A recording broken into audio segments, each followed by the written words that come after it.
It was just like, bruh, blood is leaving your body, going into a machine, and coming back in your body. So I do dialysis 2 times while I'm at the hospital, and I'm there for 8 days. And um, after those 8 days, they released me to uh, take dialysis nearer to my hometown. And that nearness, because of a mishap with someone's logistics and bearings, I ended up having to ride nearly an hour, or right at an hour away, 58 minutes away, to do dialysis 3 days a week at 5:30 in the morning, which means we had to leave our house like 4:15 in the morning to get there and get on the machine by 5:30 a.m. And I'm on the machine from 5:30 to 9:30 a.m. 3 days a week. And they did that for another 2 weeks until they got me in a different dialysis center that was literally 15 minutes from my house, which should have been 15 minutes early, with my first, but that's neither here nor there. Omeka would get up, drive me, and sometimes she would just kind of, sleep in the car or whatever, and then, sometimes she would drive back home and then drive back, or Isaiah would drive me. She would pick me up. They would kind of, make that switch. And shout out to Isaiah for just being a champion, my son, through this process. He's in college, he's in COVID year, and yet he's still getting up and handling things and taking care of things for his dad, taking care of his dad. And so went through that process for about a couple of weeks. Then got appointed to the dialysis center down the street, well, basically 15 minutes from the house. And there I am on dialysis from October 2020. And this is now mid-November, late November. Thanksgiving is there. And virtually nobody knows. Well, let me say not virtually. Literally, almost literally, nobody knows. Very small group of people. And I'm going to shout them out right now. Of course, Omeka Benjamin, Isaiah Benjamin, Destiny Benjamin. Shout out to my princess, who is very sensitive and deeply connected to her dad, but just doesn't like to see her dad in pain and struggle. And just shout out for her praying for me. I mean, Destiny did do a lot manually, but her primary role was really praying for her dad. And I appreciate that. So Omeka, Isaiah, Destiny, Rebecca Span, my aunt. And the reason why Rebecca Span knew before anybody else, because Rebecca Span, she is our lead intercessor. She's been the person interceding for me and Omeka as adults since we started the church in Bishopville. So because of her role spiritually with us, she knew initially, and she didn't know because I told her. She knew because my wife told her. And I was in full agreement with that because, again, her and Rebecca, they pray about so much, so often.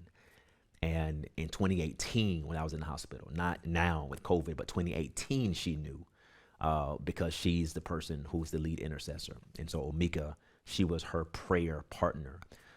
Oma and Opa, they knew about it. Those are, again, two of our extended intercessors who pray for us, who stand on God's wall on our behalf. They knew, again, because they are, or primarily Omeka's, again, primary intercessor and prayer partner. So, of course, Rebecca Span, her prayer partner, Oma, her prayer partner, they know because they are her prayer partners. Robert Brown III, my brother from another mother, he knew because he knew back in 2018. Bishop Blue, he knew our pastor, he knew back from 2018. And then Pastor Travis Newkirk, my brother that I've known since I was 20, he knew. And the reason why those people knew isn't because I told them, which I would have no problem with them knowing. But they knew because when I went into the hospital and I was in the ambulance going to Mercy Hospital in Charlotte, from the ER back in 2018, these were the people that Omeka called immediately. She called her two prayer partners. She called our pastor, Bishop Blue. She called, my brother here, my local brother from another mother, Bishop Brown. She called him, and she called Travis because Travis was local to Charlotte. So that was the network of people that was called initially in 2018. And those were the people who knew from 2018 all the way through up until the beginning or the end of 2020, the end of 2020. That small group of people were interceding for us, standing with us, praying with us, encouraging us from 2018 to 2020. And quite honestly, the plan was, once we made a decision regarding, the transplant process, we were going to let our immediate family know. We were going to let our immediate family know what was going on with me, what we were thinking through, praying through, etc. And that was the plan. But then COVID happened. And when COVID happened, you had so many people getting COVID. I mean, so many people near dying, so many people dying. I mean, in the black community, especially in South Carolina, it's hard. It's hard right now to think that there's somebody black in South Carolina that doesn't know somebody who passed away from COVID.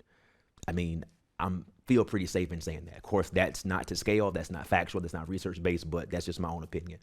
But we knew people who significantly struggled with COVID, who unfortunately passed away from COVID. There was just a culture of fear. I mean, it was a culture of fear that was across the country and around the world. And I told Omeka, I was not going to contribute to the culture of fear. I was not going to tell my immediate family. I was not going to tell people and have them worried about me and have them anxiously praying about me and having them worriedly praying about me. Not praying in faith, not praying from a position of belief and trust, but just worried about Marcus. And guess what? We all worry about people that we love, but not everybody has the ability to cast that worry on Jesus and then pray out that person's deliverance and healing from a posture of belief and faith. That's not easy for most people to do. And so I told Omeka, I said, the people who know from 2018 are the people who are going to continue to know. They've been with us through this process, and we're going to keep this circle small and just let it stay what it is and pray and believe through. And it's almost like Jesus in a sense where Jesus kind of, put people out who didn't believe, and he kept in Peter, James, and John, except in this sense, we never put anybody out. It's just like we only had Peter, James, and John in the room, and so we just kept Peter, James, and John in the room. We didn't bring anybody else in the room. Does that make sense?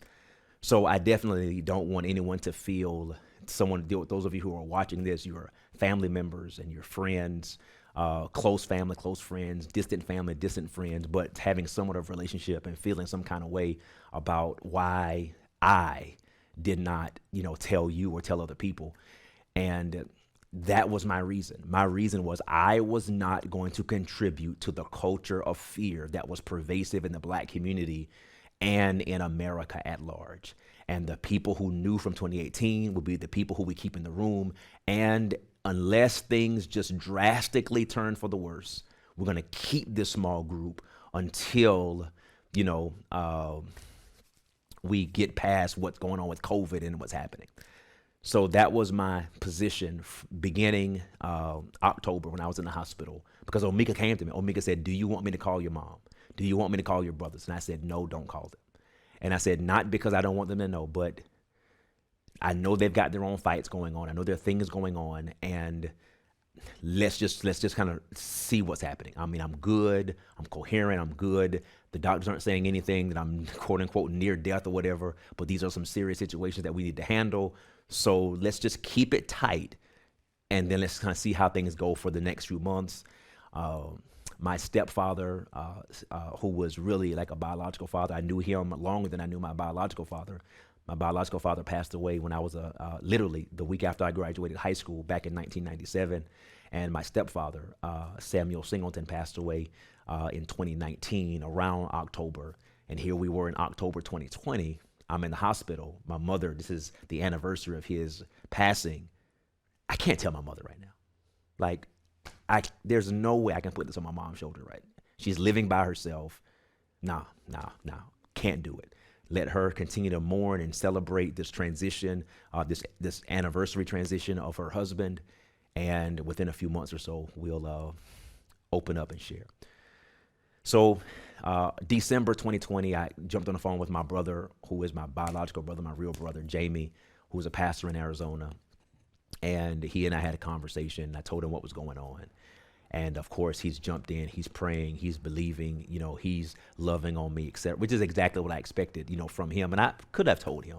But again, knowing the dynamics of going on in our life at that point with, my nieces, his children going off to college, all of this stuff, I was just like, nah, I'm just going to hold this until I believe the time was appropriate. And so, again, I hope no one who's watching this who was a family member or a friend or a distant or whatever would say, man, Marcus, man, why didn't he tell us, Again, I made an executive decision. Omeka was constantly and regularly asking me, Marcus, do you want to tell this person? Do you want to tell this person? Or I think you should tell this person. She was regularly in my ear about it. But I was the one that made the executive decision regarding anybody else knowing. And I still feel that I made the best choice. And so here we are moving into January 2021, and I'm on dialysis 3 days a week. And it's just taking a toll on my body. I mean, it's taking a significant toll on my body. And before, all of this transpired, I was 184 pounds, lean muscle, athletic, still playing ball with high school kids and 20-year-olds, still in the gym, working out my daughter, working out my son, coaching girls basketball. I mean, and now I can barely walk up my stairs. Barely walk up my stairs. It would take me 7 to 10 minutes to get up the stairs in my house because of how much muscle mass I lost, how weak I was. Yeah.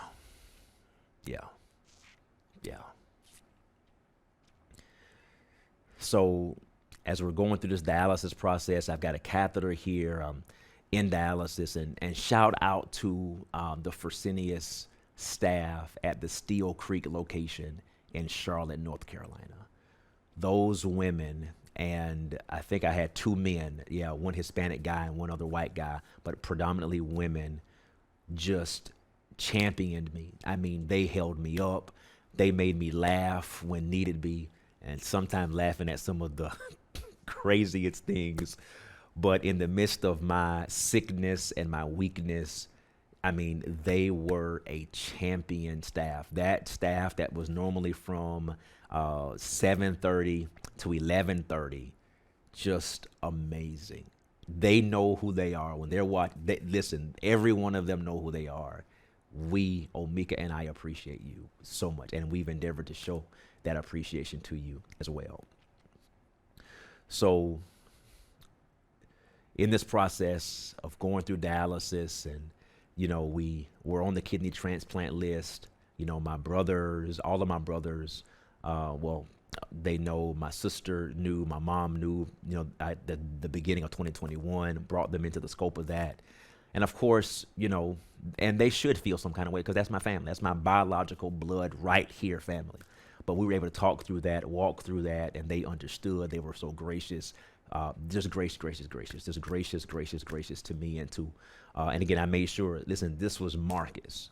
Omeka was constantly on me saying, but I made an executive decision. But again, they were so gracious, so loving in this process. And I lost like 30 pounds of lean muscle, like from the neck up,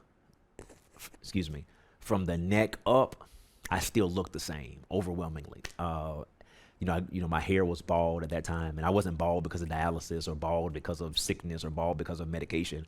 I just cut my hair bald when I was teaching on the 40 days because I felt that's what God told me to do. So I just cut all of my hair off, but I grow it back, and I got that. Okay, never mind. That's for some of my bald head brothers, or my former bald head brothers out there. But from the neck up, I still looked, 90% the same. So whenever I would do any live videos or whatever, I would typically do it from like right here up. I still had a little bit of a definition on my shoulders, but from there down, I was just small. I mean, I had lost so much muscle mass. I didn't really realize how much muscle mass I lost. Just didn't realize, but lost a lot of muscle mass. Weak. I would come home from dialysis and I would just literally sit on the chair and just fall asleep. So 4 hours of dialysis, and then I would sleep for another 3, 4 hours. And in between that time, trying to return some text messages, took phone calls from a few people, from a few clients, trying to get some work done. But thank God for some passive income streams. Thank God for some digital income streams that supported our family, throughout the process. Our standard of living, our standard of life did not change 1% during this period of time. Shout out to owning a business and, making a pretty good income and doing that. Man, praise God for that. But, it just took a toll on me. And what was just one surgery with the catheter put in ended up becoming 2 more surgeries. They put in a peritoneal catheter, which is a form of dialysis that you can do somewhat remotely. You can have the dialysis operating while you're sleeping at night, and then you can wake up in the morning, loosen it, and then go about your day, so you're not confined to the 4 hours when you're at a dialysis center. They tried that. It didn't seal. So they did the first surgery, put it in. Then they had to do another surgery and take it out. One morning I woke up and it was like 7:45 in the morning. I go downstairs and they're like 47 boxes of medication and dialysis supplies stacked up at my front door. Like literally you open the front door and you couldn't even get out, like 47 boxes stacked up. I'm like, what are my neighbors thinking? They're thinking this guy's selling drugs. This guy can't be an Amazon shipper. What in the? And I'm like, oh my. So I'm moving all of these boxes in. I'm using. Normally it would be a 20, 30-minute job or whatever, and then I just get dressed, shower, and go do whatever. After I did that, I was done until the next day. I was done. So had those 2 surgeries. Going to see the cardiologist, and he's like, Marcus, in the midst of all of this, I've got great news. Your heart is still great. Your rhythm is still great. Your heart strength is still great. There is nothing wrong with your heart. So throughout this whole process, praise God, there was no heart issues that developed. So thank God for that. And so throughout this process, I get a virus. Listen, I'm talking about Super Bowl Sunday 2021. I am in the ER. Then I'm transferred to Mercy Hospital via ambulance. And I am in the ICU at Mercy. And the guy told me, I'm not making this up. The guy told me, he said, you are the only person in ICU tonight. You're the only person on this floor tonight. You're the only person. He said, so apparently nobody gets sick on Super Bowl Sunday. I'm talking about we're downtown Charlotte at Mercy Hospital, Super Bowl Sunday 2021. And I am the only person in ICU, at least from that time period. That was approximately 9:45 p.m., something like that. I'm there. And he's like, you got a whole lot of attention tonight, But I couldn't even watch the Super Bowl. I watched pieces of it. I was just so, my wife laughed because I was in so much pain. That they gave me some medication for the pain. And I'm talking about, they sat me in the wheelchair. And I'm talking about within 20 seconds. That medicine kicked in and I saw Bugs Bunny, I saw Mickey Mouse, I saw SpongeBob. I saw the Pink Panther. It was just like cartoons. Woo! I was in another place. I don't know what they gave me, but all that pain was gone and I was in La La Land. You hear me? And, again, Omeka was just such a champion, taking me to the hospital. Picking me up. Managing the children. Helping them navigate college and scholarships and helping them. All of this stuff. Listen, you gotta hear me.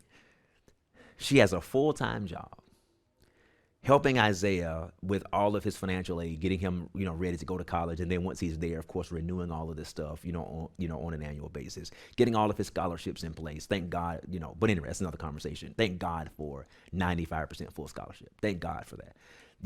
Destiny going off to college. Thank God again for, 98% full academic scholarship. Just thank God for that. But she's navigating paperwork, processes, documents, all of that, full-time job, and she's getting her master's in social work while taking care of her husband. My children concerned about me, praying for me, helping me, serving me, attending to me, while being straight A students. Isaiah, while being on the dean's list. Destiny, while being at the governor's school for science and math and killing it. I mean, them locking in and winning helped me to continue to lock in and win. Seeing what they were doing and how they were persevering while knowing they were concerned about me, attending to me, etc., that gave me additional courage and veracity to just push through the physical limitations, the emotional limitations. I mean, there were times, you guys, when I would, Isaiah and Destiny would want to go to the gym and they would be going, and I say, no, I'm going with you guys. They're like, nah, Dad. I said, no, I'm going. I'm getting up. I'm putting my gym clothes on. And I'm telling you, I barely had strength to pass them the ball. You gotta say, I barely had strength to pass them the basketball. I mean, I could not even shoot. I didn't have enough strength to shoot a ball and make it hit the rim. I mean, I didn't have enough strength to get the ball to the rim. Now, for those of you guys who are watching this, you guys know my ball history. Some of you know my ball present. And, I mean, literally, I could not get the ball to the rim.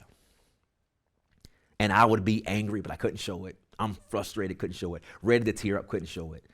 And would get home. And my kids would be like, Dad, Dad, you're going to be okay. Isaiah would, pat me on the back and hug me. Dad, you're going to be okay. Destiny would come and hug me, and she would just lean on my shoulder. She didn't have to say anything, but they were just letting me know that, Dad, you're going to be okay. We know this is difficult for you. And biopsies, ultrasounds, all of this, come to find out, I have abnormally small kidneys. Abnormally small kidneys predisposed to kidney damage and potentially kidney failure through some other chronic issue. And I can remember just laying in the bed at night and just being freezing cold. And then an hour later, pouring in sweat. Sitting up in the bed at night at times, I couldn't breathe. And they mentioned that was a consequence of the dialysis. And for some, more smaller bodied patients can experience respiration issues, etc. And probably the most challenging thing for me, one of the most challenging things for me, somewhat personal, but Omeka and I have a very close relationship. I mean, we talk about things that probably we shouldn't even talk about. Like, most couples just don't have the kind of conversations that we have about stuff. And those aren't always easy conversations, but we have them. We talk through them. We sometimes fuss through them, but we love each other through them, and we kiss, we hug, and, But one thing about our bedtime, like going to bed, Omeka and I are extremely close. When we go to bed, we're holding hands. I'm hugging on her. She's hugging on me. We're close to each other. We're snuggled up. We got a king-size bed, so there's enough space. But being in this process and not having Omeka close to me the way that she would normally be close to me was very challenging. And it was difficult for me because I needed her close and I wanted her close. But she thought it was best for her to be away because of how my body temperature was fluctuating, because of the catheter in my chest, because at time I had the peritoneal tube in my stomach, and it was very uncomfortable for her because she didn't want to hurt me. She didn't want to roll over or hit me in the stomach or hit me. I mean, you know what I'm saying? When you're turning over in the bed, I mean, she just didn't want anything to affect. And here I am with these tubes coming out of my body. And I misinterpret. I mean, my interpretation was, why are you not close to me? I need you. And her perspective was, I need to be close enough to you to get to you, but I don't need to be close to you so that I can accidentally hurt you. And that was a difficult process for me. I'm unashamed to say that as a man of God, as a dude, as a man's man. Listen, I love my wife and I love being close to my wife, period. There are about 7.7 billion people on the planet, about 360 million people in America. Over half of those people in America and around the world are women. And I have one of them. So therefore, my emotional, intimate, sexual, all of those needs are fulfilled in one person.